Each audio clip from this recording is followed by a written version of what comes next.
So here I just set like how big I want this drawing to be. This will be the top of the head. And I think I'm only gonna draw to like, maybe like that little triangle, you know, between the two pieces of his collar. So like right about here. I'm just gonna go ahead and put in a vertical line.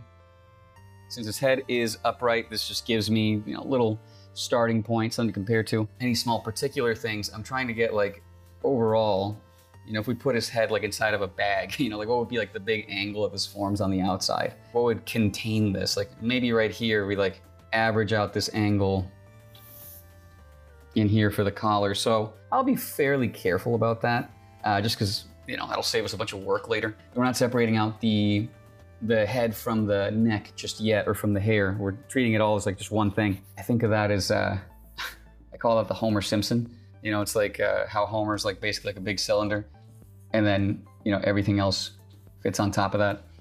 Hopefully we don't get a copyright strike for that. Down. How much of that is head and how much of that is neck? Well, going from this little point here, way up there, I want to say it's like 20% neck and 80% head. You know, it's not like a super exact thing, but that's feels about right to me. And, you know, one thing I'll do is like, if you look at the space between the head and the neck, like I might like test that out. Like that looks like a little, you know, like a little skewed rectangle in here. I might see like, okay, am I gonna have room for that? For the head, how much of it is face and how much of it is hair? I think that might also be about like 20% this, 80% that. So these things are negotiable. You know, you're doing all this big stuff, like there's no, yeah, we're not measuring right now, but even if you were measuring, it's from the top over here, I'm just gonna look for the center line. So I'm just gonna go, okay, boom. And I'm trying to look, you know, sort of like between the brows, and then I'm gonna try to follow that down to sort of like between the chin. You know, here, like I don't really draw this stuff yet. These are all like place markers. Just, you know, I'm not sure yet. So one thing that you learn as you do this more and more is to not overcommit too fast. Here, I'm just gonna, okay, looking at the angle of the jaw, but also, you know, we can kind of loop that around for, you know, some of the hair over here, kind of loops in with the ear too. Right here, what I want to do is I want to imagine the hair as like a hairband stretching over the head, not just like a bunch of lines or whatever. And so I'm trying to think like, okay, how would this travel over here? And, you know, how does it travel, you know, on Roberto? How does this come down? Does it link with anything? 2/3 of the way up. Again, there's this whole idea that the face divides up into thirds, which is pretty accurate. It's not gonna be like absolutely exact necessarily for every person, but it's pretty close. So I'll place the nose here on that center line, and then I'll check back to like the edge of that brow, see if the angle makes sense. I think it does. Okay, so then I'll maybe, you know, pop out how the nose departs from that center line, and then, you know, how this sticks out here, how much room is left over here. I'll also try to get like, okay, how wide is that nose? Maybe like right there. Again, this is just kind of mapping out, you know, planning stuff out. Coming off of that, Roberto's hair is fairly long, has a lot of body, so that's coming out here. And then, you know, there is, you know, this other segment right here coming down. And like that. It does slow it down, you know, more carefully map out some stuff that we can draw here. Like I would say like this initial thing like wasn't even really drawing, it's just like planning basically. Anything subtle you can ignore for now. We're not looking for subtle, we're looking for like big obvious things. You know, we're not gonna deal with the eyes themselves here, we're just gonna deal with the eyeballs to begin with. This cuts through here, and if you squint down, we can see, you know, that big angle of that forms. It's like this big shadow right there. This links with this. You're always trying to link stuff. I always try to link, you know, as many things as possible, make your life easier. You know, I mean, we're not really drawing this for real yet. We're just doing like, just testing the space, make sure we have enough room. So next thing, let's go ahead and map out where the shadows are. That'll help us to see things a little bit more clearly. Sort of like, you know, when you first move into a place, it always looks like bigger than you think. You know, once you start filling it up with stuff, it feels a lot smaller. So it's a little bit like that. Like you can have spaces that feel too big on your drawing, and until you actually come and map out the shadows and fill them in, once you do that, it might actually feel like the appropriate size, but it's hard to know without doing that. Squinting down, just looking for big forms, so none of the eyelid, none of that small stuff. We're just gonna go boom right there, and boom right here. And again, the way we're gonna fill that in is just nice and systematic. Doesn't have to be super neat, but this stuff should be fairly even. Here we can go and fill this stuff in and fill it in a little bit more aggressively. It can be kind of scary at first, but you'll get used to it. You want to be bold with this. Ultimately, it generates less work for you, which is nice. If you can't see something that clearly, if it's like really subtle or whatever, then it's probably not that important. So just focus on the really obvious things. Try to get that more than anything else. Not gonna worry about like the little bits of the collar and all that. I don't have time for that. It's not even that we don't have time for that. We don't have like the mental, sort of bandwidth for that. So I try to be very protective of like what I'm thinking about and how much I'm thinking, and I try to not think that much. Thinking is a precious resource, and so try to conserve that limited brain power, because I don't know about you, but I don't have infinite reserves of that. Again, notice we're always comparing, we're always scanning, we're always checking to see like what's the size of this compared to this other thing. Like nothing is ever assessed on its own in isolation. I never try to just like wing one thing. I'm always like, okay, how does that square up with like the next thing and the next thing and the next thing?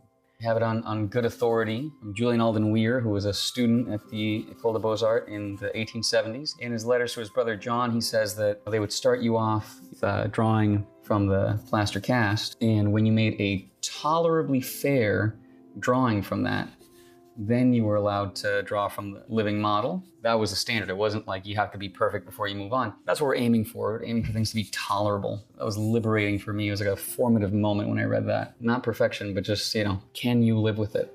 Any one part of this is not that important. It's how the overall thing looks. It's how the overall thing works. Like I said, when you've been doing this for a while, when you get the results that you're after, you can get them pretty consistently, but it's not because like you're, such a hot shot or whatever. It's, you have a list of priorities, and you have also like a process, and you've been through it enough times. Ideally, you have a reliable process, right? Ideally, it's one that someone else came up with and not you. Like I'm using these methods that I studied from French academic work and just reconstructed what they did. It's the stuff that produced like all my favorite paintings. And so if that doesn't work, that's on me. I know that the system itself works. It's there's a comfort in that. I want to express like the individual character of Roberto here and like the really interesting, unique aspects of his features. I don't need to reinvent all of language to do that. You can go ahead and start introducing these halftones, right? So I'm gonna squint down, and basically right out of the shadow, I'm just gonna zigzag my way out of there and generate these halftones from shadow. And what I wanna try to do here is just link this together. Like if I squint down, I can see there's a link between this stuff for the eye up here and Roberto's beard. So I'm not worried about like the small bits of the eyes. I'm trying to get like the eyeball itself. And we do have this corner here, but it's not as prominent as what we have right there. So you can knock that back a little bit.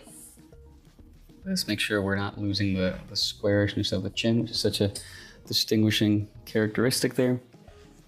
But that's kind of the dance that you're doing. You're sort of integrating stuff and then separating it out, and integrating it some more, then separating it out. I'm gonna load up Conte crayon, put down a whole bunch of that. You can put it on a separate piece of paper too, but I'm just gonna do it right there. And you can load up your stump with that. And sometimes if it doesn't want to take, you might actually just grab the Conte crayon itself and just like directly apply some to the areas that you're wanting to make darker. One thing I'm doing is I'm also going to squint down, and I'm going to ask myself, what is the darkest area that I see here, and what is the lightest area? So I squint down, this part of the hair I think is the darkest thing that I see, and the lightest area looks like somewhere here in the shirt. So I'll just keep that in mind. I'll compare everything to those two things. I don't need to really do much about it right now. So not all of this needs to get darker, but that one little spot right here, squint down, that's not quite as dark as this, but it is pretty dark. So let's go ahead and get that in here. Not overcommitting, nothing like too sharp right now.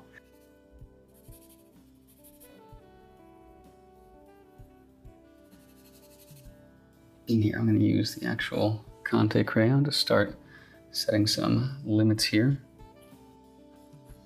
Maybe we can redirect this a little bit and get a marker for how wide the nose is on this side.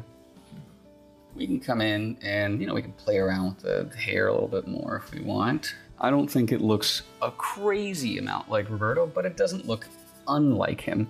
When, I don't know, when I'm doing this stuff, like I'm not constantly thinking like, oh my God, I'm killing it. I generally am sort of like, well, I'm just gonna follow the part of me that's not panicking. Things that I know have worked in the past to accomplish similar goals. And, you know, there's no reason why it wouldn't work this time. So we're trying to get like, you know, this is what I'm trying to do. I'm trying to get this to fit around that nostril. I'm not trying to make anything just emerge out of the ether. Like basically everything I try to do, every little halftone, whatever, I'm pulling it out of some existing thing. But the way that this works usually the best is if this feels like things are organically growing, you know, like it doesn't feel like you're like plopping on a lip or plopping on a mouth or a nose or whatever, but you have these larger structures and these smaller things just happen to, again, emerge or grow out of that.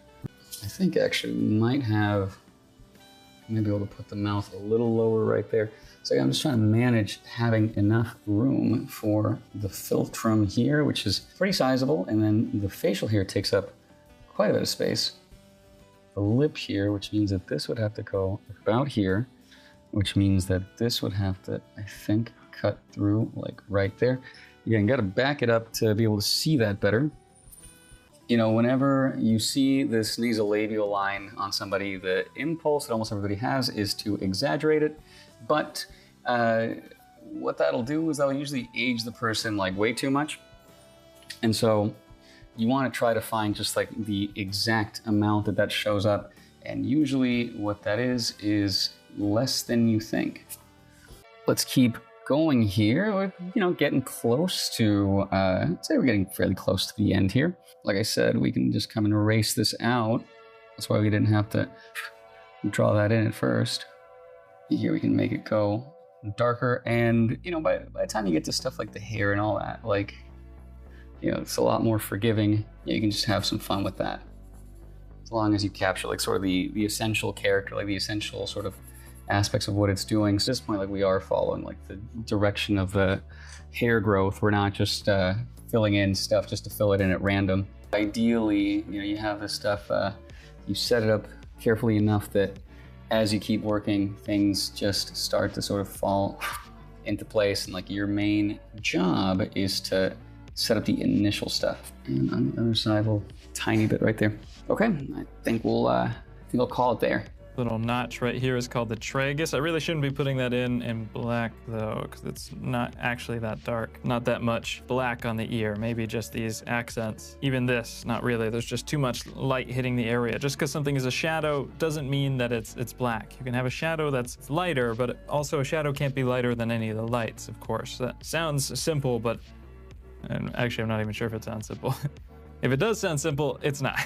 And like many things in art, they're simple in theory, and I fully encourage you guys to go try this for yourself. When you actually try it out, everything it just dissolves out of your brain. Especially when you're doing a portrait, it takes a lot of training. A lot of training to even hit it once, a lot more training to hit it consistently. You know, it never feels like it's coming together until you push through that very ugly stage.